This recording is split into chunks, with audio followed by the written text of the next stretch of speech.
Hace 30 años, el fútbol cambió para siempre. Las víctimas de la ley Bosman no se han recuperado y algo es seguro: nunca lo harán.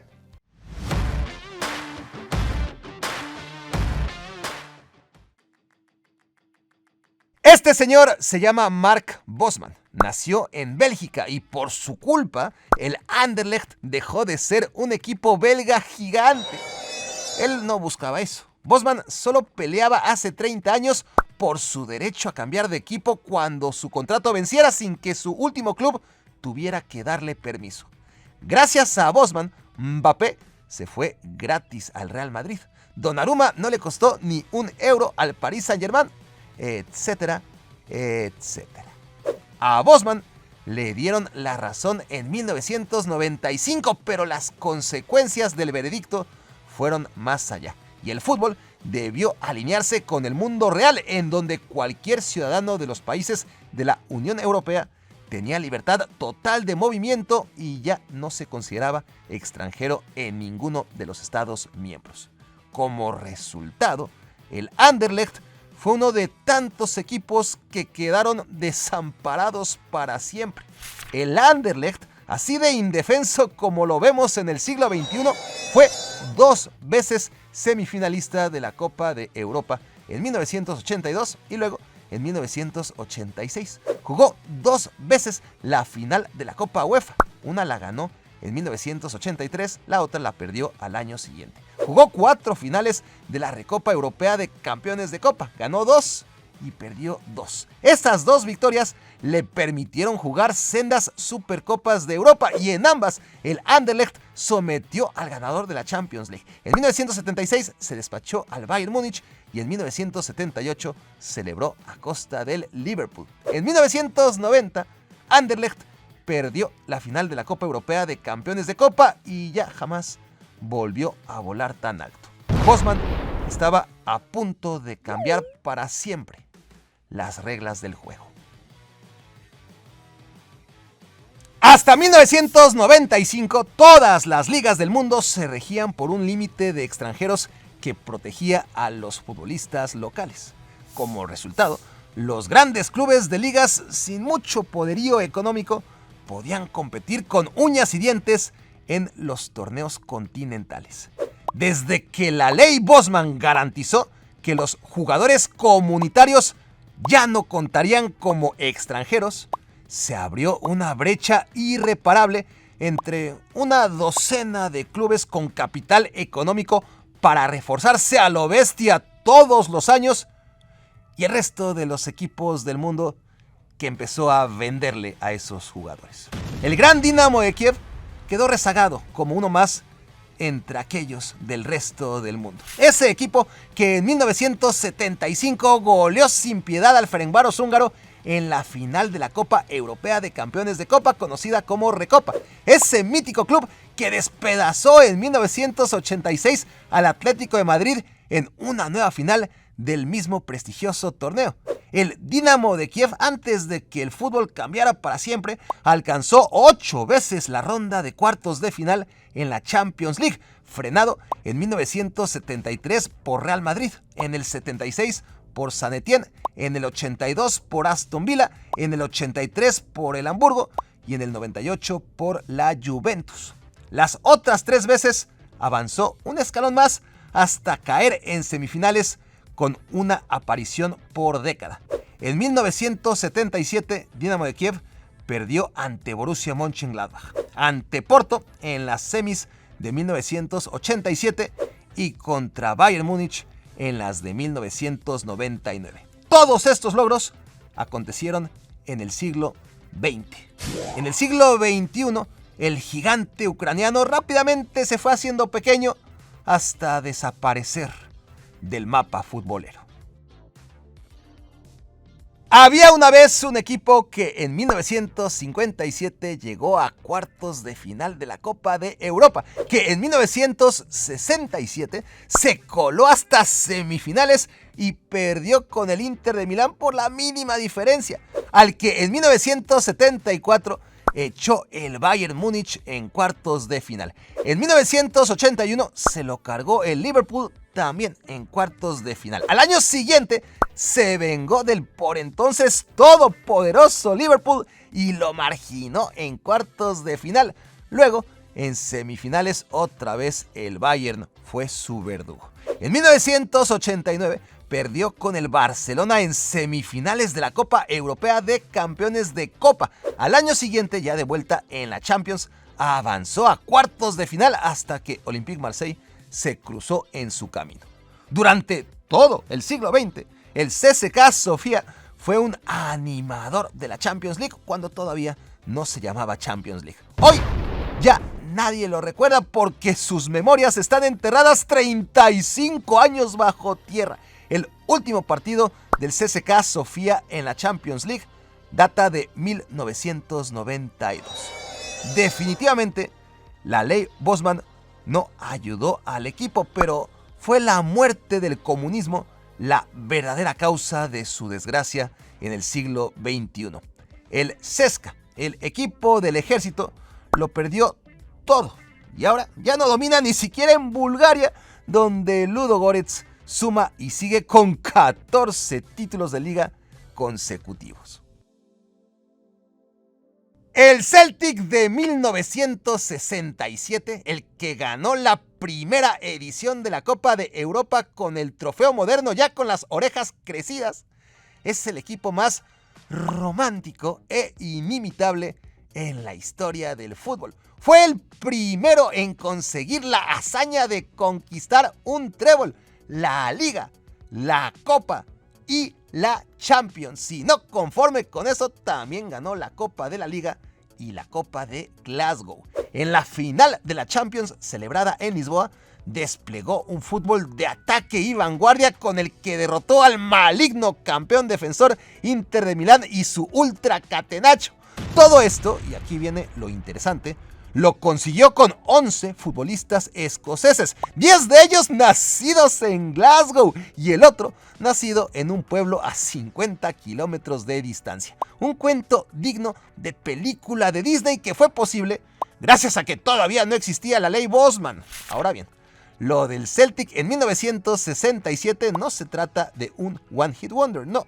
En 1970 jugó una nueva final de la Champions League, misma que perdió con el Feyenoord en tiempos extra. En 1972 iba camino a su tercera final, pero cayó en penales ante el Inter de Milán. Celtic Inter era todo un clásico de la época. En 1974, el Celtic de Glasgow volvió a quedarse en semifinales, ahora tropezando contra Atlético de Madrid. En 1980 alcanzó por última vez en su historia los cuartos de final y de hecho tuvo contra las cuerdas al Real Madrid en la ida, pero le remontaron en el partido de vuelta. Hay algunas cosas que sí nunca cambian. En el resto de la década de los 80, Celtic se quedó 3 veces en octavos de final, eliminado a manos de los campeones de España, Unión Soviética y Alemania respectivamente. Y ya desde los años 90 hasta nuestros tiempos, miren, llevaban el número en las nalgas y no en la espalda. El antes temible Celtic de Escocia se ha tenido que limitar a derrochar grandeza exclusivamente dentro de sus fronteras. Este año en la Champions League disfrutamos del Karabaj de Azerbaiyán, del Bodo Glimt de Noruega, del Pafos de Chipre, del Unión Saint-Gilloise de Suiza, del Kairat de Kazajistán. Pero no pudimos ver a un gigante histórico de la competición como el Steaua Bucarest rumano. Este año, su participación en la ronda preliminar fue tan patética como siempre. En primera ronda, el Steaua sufrió horrores para eliminar al campeón de una liga de chocolate como Andorra. En segunda ronda, cayó en el partido de ida y en el de vuelta con el campeón de la hipermodesta Liga de Macedonia del Norte. El club rumano alargó hacía 13 años su racha sin reaparecer en la Champions League desde 2013, cuando quedó último en su grupo y no pudo ganar ningún partido. Su penúltima participación en la Champions fue en 2008 y también quedó último y sin victorias. Su antepenúltima aparición fue en 2007 y exactamente la misma historia. En 2006, el Steaua sí que pudo ganar un partido, el primero de la fase de grupos contra el Dinamo de Kiev. Han pasado entonces 20 años desde el último partido que ganó Steaua Bucarest en la Champions League. Estamos hablando de un club que apareció 2 veces en la gran final. En 1986 se impuso al Barcelona en un duelo que, para mayor gesta, se celebró en territorio español. 3 años más tarde, Steaua volvió a una final, se midió con el Milan, aunque esta vez perdió feo. El Steaua de Bucarest ya no jugó una tercera final y, gracias a Jean-Marc Bosman, no lo hará nunca más. Max, Irving y Edwin son 3 miembros de este canal que ya sacaron su boleto al Mundial 2026. Todavía faltan 2 y tú puedes ser uno de ellos. El CSKA Sofía es de Bulgaria. Steaua Bucarest es de Rumania. El Dinamo de Kiev de la Unión Soviética y Crvena Zvezda de la antigua Yugoslavia. Todos gigantes que colapsaron con la caída del comunismo antes de que la ley Bosman les bloqueara cualquier esperanza de resurrección. Pero no solo los gigantes de Europa del Este quedaron en pelotas por las nuevas regulaciones instauradas en 1996, también los de países como Suecia. El Malmö, por ejemplo, que jugó la final de la Champions League en 1979 para nunca jamás volver, y el hoy desconocido IFK Göteborg, que, créanme, era un verdadero titán en los no tan viejos tiempos. Fíjense nomás su nivel en los años previos a la ley Bosman. Campeón de la Copa UEFA, hoy llamada Europa League, en 1982. Cuartos de final de la Copa de Europa, hoy llamada Champions League, en 1985. Semifinalista al año siguiente cuando cayó en penales contra el Barcelona en el mejor día en la vida del pequeño Pep Guardiola. A continuación, otra vez campeón de la Europa League en 1987. Cuartos de final de la Champions en 1989, derrotado en duelo de titanes por Steaua Bucarest. Cuartos de final eliminado por el Bayern Múnich y la regla del gol de visitante en 1995, justo el año en que Bosman lo cambió todo. A partir de entonces, el Göteborg no ha sido ni la sombra de lo que un día fue. En 1997 dio su última patada de ahogado al vencer en condición de visitante al Bayern Múnich en la fase de grupos, aunque sus últimos 90 minutos de gloria acontecieron un año antes, cuando el IFK Göteborg eliminó al todavía intratable Milan de la Liga de Campeones de Europa.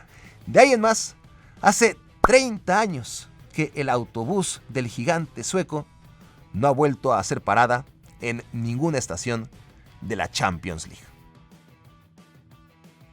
El Estrella Roja de Belgrado, peor conocido como Crvena Zvezda, no ha vuelto a ser campeón de Europa desde 1991. De hecho, ya no volvió a jugar una final. No volvió a alcanzar semifinales siquiera. Tampoco a disputar ni una ronda de cuartos de final. Ni siquiera llegó accidentalmente a octavos de final. Nada. Y no solo por culpa de la ley Bosman. Déjenles cuento. Crvena Zvezda fue un grande de la Champions League desde el origen de la competición, cuando en 1957 alcanzó semifinales. En 1971, víctima de la regla del gol de visitante, volvió a quedarse a las puertas de la final de la Champions League. En 1979, Estrella Roja jugó su primera gran final, la Europa League, que perdió ante Borussia Mönchengladbach. En 1991, por fin celebró su primera conquista continental cuando derrotó al Olympique Marseille, y lo hizo literalmente en su última oportunidad, cuando de veras era ahora o nunca. Esto es, ganó la Champions 27 días antes de que su país, Yugoslavia, empezara a desintegrarse. La guerra de los Balcanes tuvo consecuencias nefastas para el Estrella Roja de Belgrado, al que marginaron 5 años de la Champions League por las sanciones impuestas a su país. Cuando lo dejaron entrar de nuevo, la ley Bosman ya había convertido al fútbol en dinero y nada más que dinero. Crvena Zvezda se volvió un equipo pequeñito y así se quedó. Ningún equipo del mundo se ha visto económicamente más favorecido por el fútbol moderno que el Benfica, club que en estos 30 años desde que entró en vigor la ley Bosman ha ingresado más de 2.000 millones de euros por vender a sus jugadores de fútbol. En términos deportivos, sin embargo, Benfica sufrió una dolorosa transformación en la que pasó de feroz miembro de la aristocracia europea a inofensivo aldeano de la Champions League. En otros tiempos, Bernardo Silva, Enzo Fernández, João Neves, etc., no hubieran tenido que irse a triunfar a equipos sin tradición. Se habrían quedado a triunfar en el club más grande e histórico, o como mínimo hubieran perdido finales de Champions League con el Benfica para cumplir con la famosa maldición. Pero desde que cambió el orden en el fútbol, al Benfica ya no le alcanza para jugar finales ni semifinales, esas a las que tanto acudía en los buenos tiempos. Fíjense, hasta 1962 se habían disputado 7 Copas de Europa, esas que todavía tenían orejas chiquitas, y había solamente 2 gigantes continentales: Real Madrid, que llevaba 5 conquistas, y Benfica, que tenía el resto. En ese punto, el Madrid no paró de crecer más y más, mientras Benfica ahí se quedó. Pero antes de Bosman, seguía siendo uno de los equipos a vencer en cada edición de la Champions League. No por nada, es el equipo que más finales disputó en los siguientes 30 años, aunque las perdiera todas. La de 1963 contra Milan, 1965 contra Inter, 1968 contra Manchester United, 1988 contra PSV Eindhoven y 1990 contra Milan. En la Champions League, edición 1994-95, la última antes de Bosman, el Benfica llegó a cuartos de final y perdió en el clásico europeo con su bestia negra y vigente campeón Milan. Fue ese el último partido del Benfica como gigante del presente, antes de volverse ese gigante del pasado que hoy todos conocemos. Hoy la Eredivisie es una liga enfocada exclusivamente en el desarrollo de futbolistas, pero no siempre fue así.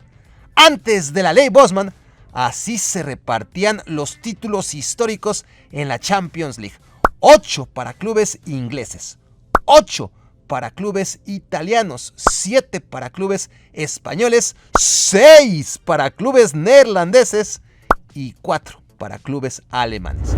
En los últimos 30 años, en cambio, las orejonas se han repartido de la siguiente manera: 13 para la Liga Española, 7 para la Premier League, 4 para la Serie A, 4 para la Bundesliga, 1 para la Liga 1, 1 para la Liga Portuguesa y, por supuesto, 0 para la Eredivisie.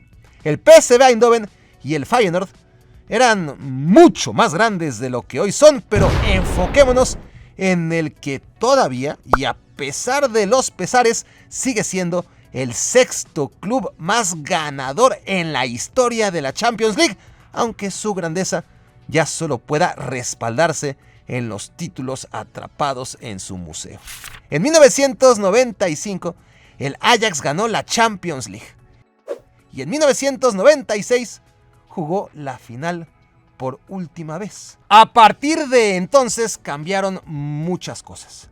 La Liga de Campeones dejó de ser una liga exclusiva para campeones. Ya no bastaba con vencer a un equipo de Italia, a un equipo de España, a un equipo de Inglaterra.